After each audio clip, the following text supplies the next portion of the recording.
Hello વિદ્યાર્થી મિત્રો, જો વિડીયો ઝાંખો દેખાતો હોય તો સેટિંગમાં જઈને ક્વોલિટીમાં જઈને હાયર પિક્ચર ક્વોલિટી અથવા 720 પિક્સલ ઉપર ક્લિક કરી નાખવાનું, એટલે તમારો વિડીયો એકદમ ક્લીન દેખાશે. હેલો વિદ્યાર્થી મિત્રો, welcome to YouTube channel D solution. આજે આપણે વાત કરવાની છે ધોરણ 7માં વિજ્ઞાનની આઈડિયલ સ્વાધ્યાય પોથીમાં સત્ર 2નો 10મો પાઠ છે વિદ્યુત પ્રવાહ અને તેની અસરો. એ આજે આપણે જોવાનો છે. તો વિડીયો ગમે તો લાઈક કરજો, શેર કરજો, કોમેન્ટ કરજો અને બીજા વિદ્યાર્થી સુધી પણ આપણો વિડીયો શેર કરી દેજો. ચાલો તો હવે આપણે વિડીયોની શરૂઆત કરીએ. વિડીયોમાં સૌથી પહેલા એક બે વાક્યના ઉત્તર આપ્યા છે. એક બે વાક્યના ઉત્તર છે. કોઈને એમસીક્યુ હોય છે તો એમસીક્યુ પણ આ પાઠની અંદર આવી જશે, એટલે ખોટી ચિંતા કરતા નહીં કે પેલા એક બે વાક્યના ઉત્તર આપ્યા છે. એમસીક્યુ પણ આ વિડીયોની અંદર આવી જશે. ચાલો તો હવે પાઠની શરૂઆત કરીએ. વિદ્યુત પ્રવાહની તેની અસરો. ચાલો એક બે વાક્યના ઉત્તરમાં પહેલો પ્રશ્ન છે કે કયા વિદ્યુતના ઉપકરણોમાં વિદ્યુત કોષ વપરાય છે, એટલે કે પાવર સેલ. બરાબર છે. તો કે ટોર્ચ છે, ટ્રાન્ઝિસ્ટર, રેડિયો, રમકડા, ટીવીનું રિમોટ કંટ્રોલ જેવા વિદ્યુત ઉપકરણોમાં વિદ્યુત કોષ વપરાય છે. પછી બીજું, કોઈ પણ બેટરીના ખાનામાં વિદ્યુત કોષોને સાચી રીતે ગોઠવવા માટે કઈ સંજ્ઞા મદદરૂપ થતી હોય છે? તો કે કોઈ પણ બેટરીના ખાનામાં વિદ્યુત કોષોને સાચી રીતે ગોઠવવા પ્લસ અને માઇનસ સંજ્ઞાઓ મદદરૂપ થતી હોય છે. આપણને ખબર છે કે રમકડાની કોઈ ગાડી હોય કે કોઈ પણ એમાં હોય તો આપણે સેલ ગોઠવ હોય તો અંદર પ્લસ અને માઇનસની શું આપેલી હોય છે? નિશાની આપેલી હોય છે. પ્લસ એટલે કે ધન અને માઇનસ એટલે કે ઋણ સંજ્ઞા આપી હોય છે. પછી આગળ આપ્યો છે ત્રીજો પ્રશ્ન. આપેલ આકૃતિઓ 4 વિદ્યુત કોષોને લાકડાના બોર્ડ પર ગોઠવેલા છે. તો ચારેય વિદ્યુત કોષ ધરાવતી બેટરી બનાવવા માટે તમે તાર વડે તેના ધ્રુવોને કેવી રીતે જોડશો તેને દર્શાવતી રેખા દોરો. હવે આને આપણે જોડવાના છે તો યાદ રાખવાનું, પ્લસ સાથે માઇનસ અને માઇનસ સાથે પ્લસ જોડવાનું. બરાબર, એ ખાસ ધ્યાન રાખવાનું. બરાબર, ચાલો તો પ્લસ સાથે શું જોડ્યો? માઇનસ. વળી પાછો પ્લસ સાથે શું જોડ્યો છે? માઇનસ. વળી પાછો પ્લસ સાથે શું જોડ્યો? માઇનસ. આવી રીતના તમારે બેટરી એટલે કે મોટો સેલ તમે બનાવી શકો છો. પછી આગળ આવે છે ચોથો. જો બલ્બની અંદર રહેલો ફિલામેન્ટ તૂટી જાય તો પરિપથ પૂર્ણ ગણાય કે નહીં? શા માટે? અંદરનો ફિલામેન્ટ તૂટી જાય તો પરિપથ પૂર્ણ ગણાય નહીં, કારણ કે વિદ્યુત પ્રવાહ પસાર થાય નહીં. તો ચાલો તો જોઈએ. તો કે જો બલ્બની અંદર રહેલો ફિલામેન્ટ તૂટી જાય તો પરિપથ પૂર્ણ ગણાય નહીં, કારણ કે પરિપથ ત્યારે જ પૂર્ણ ગણાય જ્યારે સ્વિચ ઓન સ્થિતિમાં હોય અને પરિપથ પણ તૂટેલો ન હોય. ફિલામેન્ટ તૂટી જવાથી પરિપથ તૂટક બને છે, માટે પરિપથ પૂરો ન ગણાય.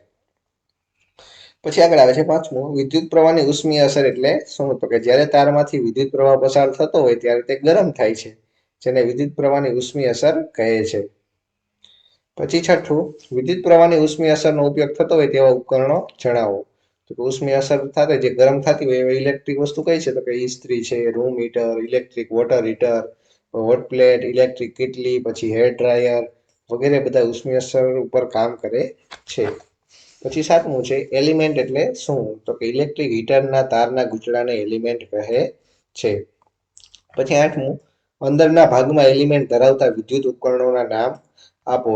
તો કે હોટ પ્લેટ છે, ઇસ્ત્રી છે, ગીઝર છે, ઇલેક્ટ્રિક ઉપકરણના અંદરના ભાગમાં એલિમેન્ટ ધરાવતા હોય છે.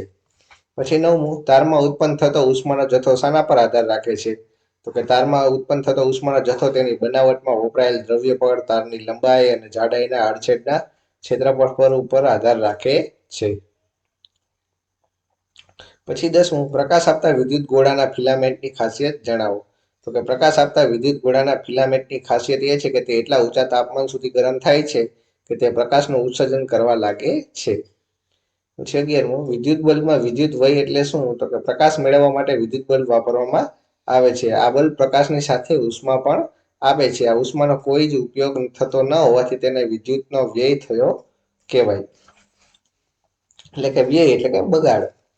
પછી 12મું. ગીતાએ તેના રૂમમાં એક રાત્રે ઓછો પ્રકાશ મેળવવા બલ્બ ઉપર ટુવાલ મૂકી દીધો જેથી ઓછો પ્રકાશ મળી શકે. શું તેણે યોગ્ય પગલું લીધું છે? તમારો જવાબ યોગ્ય કારણ આપી જણાવો. તો કે ગીતાએ લીધેલું પગલું યોગ્ય ન કહેવાય, કારણ કે પ્રકાશિત બલ્બ ઉપર ટુવાલ લાંબો સમય મૂકી રાખવામાં આવે તો બલ્બમાંથી ઉત્પન્ન થતી ઉષ્માને લીધે તેની સાથે સંપર્કમાં રહેલો ટુવાલ ગરમ થાય છે અને તેને લીધે અકસ્માત થવાનો ભય રહે છે તથા વિદ્યુતનો વ્યય પણ થાય છે. પછી આગળ 13મું છે કે જો તારમાંથી વધારે વિદ્યુત પ્રવાહ પસાર થવા લાગે તો શું થાય છે? તો કે જો તારમાંથી વધારે વિદ્યુત પ્રવાહ પસાર થાય તો તાર એટલો બધો ગરમ થઈ શકે તે પીગળી જાય તેમજ તૂટી પણ જાય છે. પછી આગળ 14મું. CFL નું પૂરું નામ જણાવો. તો કે કોમ્પેક્ટ ફ્લોરોસન્ટ લેમ્પ. પછી 15મું, વિદ્યુત ઉપકરણની ખરીદી કરતા પહેલા તેની ઉપર શેનો માર્ક ચકાસવામાં આવે છે? તે માર્ક દ્વારા આપણને શું ખબર પડે છે? તો કે વિદ્યુત ઉપકરણની ખરીદી કરતા પહેલા તેની ઉપર બ્યુરો ઓફ ઇન્ડિયન સ્ટાન્ડર્ડ અને ISI નો માર્કો ચકાસવામાં આવે છે, જે વીજ ઉપકરણ સલામત છે, ઉર્જાનો ઓછો વ્યય કરે છે તેની ખાતરી આપે છે.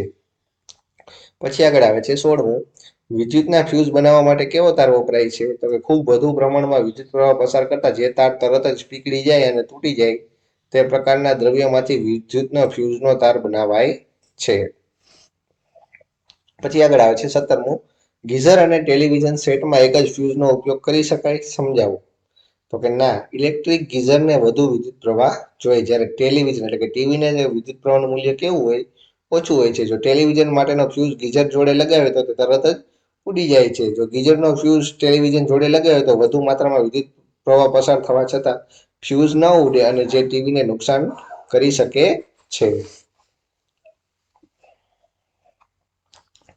પછી 18મું, તમારા ઘરમાં ઇલેક્ટ્રિશિયન કેટલુંક સમારકામ કર્યા બાદ તે ફ્યુઝને બદલવા માટે તારનો ટુકડો વાપરવા ઈચ્છે છે? શું તમે તેની સાથે સહમત છો? તમારા જવાબ માટેનું કારણ જણાવો. તો કે ના, કારણ કે ફ્યુઝનો તાર તો ચોક્કસ દ્રવ્યનો અને ઓછા આડછેદ ક્ષેત્રફળ ધરાવતો હોય છે. જો ફ્યુઝમાંથી નિયત પ્રમાણ કરતાં વધુ માત્રામાં વિદ્યુત પ્રવાહ પસાર થાય તો ફ્યુઝનો તાર પીગળી જાય અને તૂટી જાય, પરિણામે વિદ્યુત પ્રવાહ અટકી જવાથી નુકસાન ન થાય.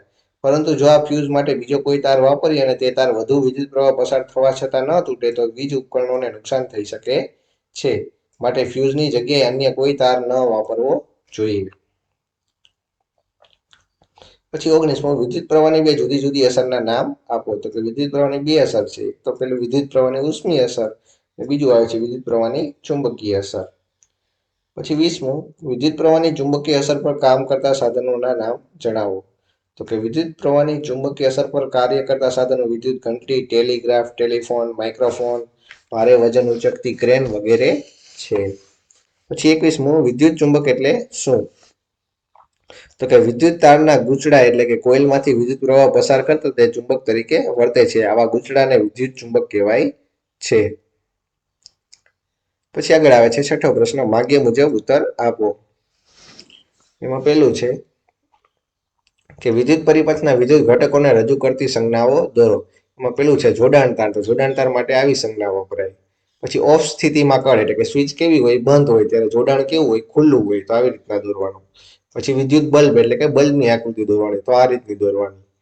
પછી વિદ્યુત કોષ સેલ એટલે કે બેટરીની ધન અને ઋણની. તો આ રીતની.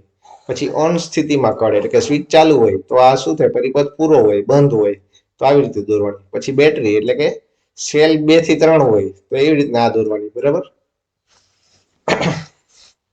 ચાલો પછી આગળ બીજો પ્રશ્ન છે કે કચરાના ઢગલામાંથી પ્લાસ્ટિકની થેલીઓને જુદી પાડવા માટે વિદ્યુત ચુંબક વાપરી શકાય તેવું તમને લાગે છે? સમજાવો. તો કે ના, કચરાના ઢગલામાંથી પ્લાસ્ટિકની થેલીને જુદી પાડવા માટે વિદ્યુત ચુંબક વાપરી શકાય નહીં, કારણ કે વિદ્યુત ચુંબક એક ચુંબકની જેમ વર્તે છે. એટલે કે તે લોખંડ કે કોબાલ્ટ જેવી ધાતુઓને કે લોખંડની મિશ્ર ધાતુઓને પોતાની તરફ આકર્ષે છે. પ્લાસ્ટિક લોખંડની જેમ ચુંબક તરફ આકર્ષાતું નથી. આથી વિદ્યુત ચુંબક પણ પ્લાસ્ટિકની થેલીઓને આકર્ષતું નથી. માટે અહીં વિદ્યુત ચુંબક વાપરી શકાય નહીં. ચાલો પછી આગળ આવે છે તમારા ફેવરેટ વિકલ્પો. એમાં પેલું છે કે આ સંજ્ઞા કયા વિદ્યુતીય ઘટકની છે? તો જોઈને જ ખબર પડે. બલ્બ છે તો જવાબ આવશે સી, વિદ્યુત બલ્બ. પછી બીજું, આકૃતિમાં દર્શાવ્યા પ્રમાણે 3 બલ્બ A, B અને C સર્કિટમાં જોડાયેલા છે અને સ્વિચ ચાલુ કરવામાં આવે તો જો અહીંયાથી જુઓ, અહીંયાથી છેડો ખુલ્લો છે. જો સેફ્ટી પિન એરે નથી. પછી જુઓ અહીંયાથી આમ ગયો, શ્રેણીમાં જોડાણ છે. બરોબર, પ્લસ. હવે જો હવે સેફ્ટી પિન સાથે તમે છેડો અડાડશો એટલે બધા જ બલ્બ ચાલુ થશે. તો જવાબ આવશે સી, કે બધા જ બલ્બ એક સાથે બધાય ચાલુ થશે. પછી ત્રીજું, વિદ્યુત સર્કિટ વિદ્યુત પ્રવાહ શરૂ કરવા અથવા બંધ કરવા માટે વપરાતું સાધન કયું છે? તો જવાબ આવશે સી, સ્વિચ. પછી ચોથું, બલ્બની અંદર પાતળો તાર હોય છે જેને શું કહેવાય છે? તો જવાબ આવશે એ, ફિલામેન્ટ. પછી પાંચમું, તારમાંથી વિદ્યુત પ્રવાહ પસાર થાય છે ત્યારે તે શેના તરીકે વર્તે છે? તો જવાબ આવશે બી, ચુંબક તરીકે. પછી છઠ્ઠું, વિદ્યુત ઘંટડીના વિદ્યુત પરિપથમાં ભંગાણ સર્જાય છે ત્યારે તે ખાલી જગ્યા તરીકે વર્તે છે. તો જવાબ આવશે એ, ચુંબક તરીકે. પછી આગળ આવે છે 8મો પ્રશ્ન, ખાલી જગ્યા પૂરો. એમાં પેલું છે કે કે વિદ્યુત કોષને ધન અને ઋણ એમ બે ધ્રુવ હોય છે. પછી બીજું છે વિદ્યુત કોષની સંજ્ઞામાં લાંબી રેખા ધન ધ્રુવની હોય. આમ લાંબી રેખા હોય, આમ લાંબી, જો અહીંયા તમને બતાવું એક, આ લાંબી રેખા રહી એ ધન એટલે કે પ્લસ ની હોય, ટૂંકી રેખા કોની હોય? ઋણની હોય. બરાબર. પછી આગળ ત્રીજું, બે કે તેથી વધુ વિદ્યુત કોષોના જોડાણને શું કહેવાય? બેટરી કહેવાય. પછી ચોથું, જ્યારે બલ્બ ઉડી જાય ત્યારે તેનો ફિલામેન્ટ પણ તૂટી જાય છે. બલ્બની અંદર તમને ફિલામેન્ટ બતાવું. આ બલ્બની અહીંયા છે ને, આ આવો ફિલામેન્ટ હોય છે ઉપર, તમે પાતળો વાયર હોય અંદર, તેને ફિલામેન્ટ કહેવાય. પછી પાંચમું, રાસાયણિક ઉર્જાનું વિદ્યુત ઉર્જામાં રૂપાંતર કરતું સાધન શું છે? વિદ્યુત કોષ એટલે કે સેલ છે. પછી છઠ્ઠું, ઇલેક્ટ્રિક હીટરના તારના ગૂંચળાને શું કહેવાય? તો કે એલિમેન્ટ. પછી સાતમું, ઇલેક્ટ્રિક હીટરમાં વપરાતું ગૂંચળું શેનું બનેલું હોય? તો કે તારનું બનેલું હોય છે. પછી આઠમું, જ્યારે રૂમ હીટરમાં વિદ્યુત પ્રવાહ ચાલુ કરવામાં આવે ત્યારે તે કેવો થાય? તો કે લાલચોળ ગરમ થાય છે. પછી નવમું, હાલના વખતના ફ્યુઝના સ્થાને મિનિએચર એટલે સર્કિટ બ્રેકર એટલે કે એમસીબી નો ઉપયોગ કરવામાં આવે છે. આપણા ઘરની અંદર નાના નાના સ્વિચ હોય છે ને એમસીબી કહે છે. એનું પૂરું નામ શું થાય? તો કે મિનિએચર સર્કિટ બ્રેકર. પછી 10મું, વિદ્યુત ઘંટડીમાં વિદ્યુત તારને લોખંડના ટુકડા ઉપર વીંટાળવામાં આવે છે. પછી આગળ આવે છે ખરા ખોટા. પહેલું કે બે વિદ્યુત કોષની બેટરી બનાવવા માટે એક વિદ્યુત કોષના ઋણ ધ્રુવ અને બીજા વિદ્યુત કોષના ઋણ ધ્રુવ સાથે જોડાય, તો જવાબ આવશે ખોટું. પછી બીજું છે, રસોઈ માટે વપરાતા ઇલેક્ટ્રિક હીટરનું એલિમેન્ટ બહાર આવતું દેખાય છે, તો જવાબ આવશે સાચું. પછી ત્રીજું, વિદ્યુત પરિપથમાં જોડાણ માટે વપરાતા તાર સામાન્ય રીતે ગરમ થઈ જતા નથી, તો જવાબ આવશે સાચું. પછી આગળ ચોથું છે, વિદ્યુત ગોળાનું એલિમેન્ટ ગરમ ન થાય તેવું હોય છે, તો જવાબ આવશે ખોટું. પછી પાંચમું, ચાર વિદ્યુત કોષ ધરાવતી બેટરીને નિક્રોમના તારથી પરિપથમાં જોડાતા વિદ્યુત પ્રવાહની ઉષ્મીય અસરથી નિક્રોમનો તાર તૂટી જાય છે, તો જવાબ આવશે ખોટું. પછી છઠ્ઠું, જ્યારે ફ્યુઝમાંથી પસાર થતો વિદ્યુત પ્રવાહ તેની અમુક મર્યાદા કરતાં વધી જાય ત્યારે ફ્યુઝ તાર પીગાડીને તૂટી જાય છે, તો જવાબ આવશે સાચું. પછી સાતમું, વિદ્યુત ચુંબક લોખંડના ટુકડાને આકર્ષતું નથી, તો જવાબ આવશે ખોટું. પછી આઠમું, વિદ્યુત ચુંબકનું ચુંબકત્વ કાયમી હોય છે, તો જવાબ આવશે ખોટું. પછી નવમું, વિદ્યુત ઘંટડીમાં વિદ્યુત ચુંબક આવેલું હોય છે, તો જવાબ આવશે સાચું. ચાલો, તો અહીંયા આપણો વિદ્યુત પ્રવાહનો પાઠ પૂરો કરીએ છીએ. વિડીયો કેવો લાગ્યો તે કોમેન્ટ કરજો અને બીજા વિદ્યાર્થી સુધી પણ આપણો વિડીયો ખાસ કરીને શેર કરજો. ચાલો, વળી પાછા મળીએ નવા વિડીયોમાં. ત્યાં સુધી જોતા રહેજો આપણી ચેનલ ડી સોલ્યુશન.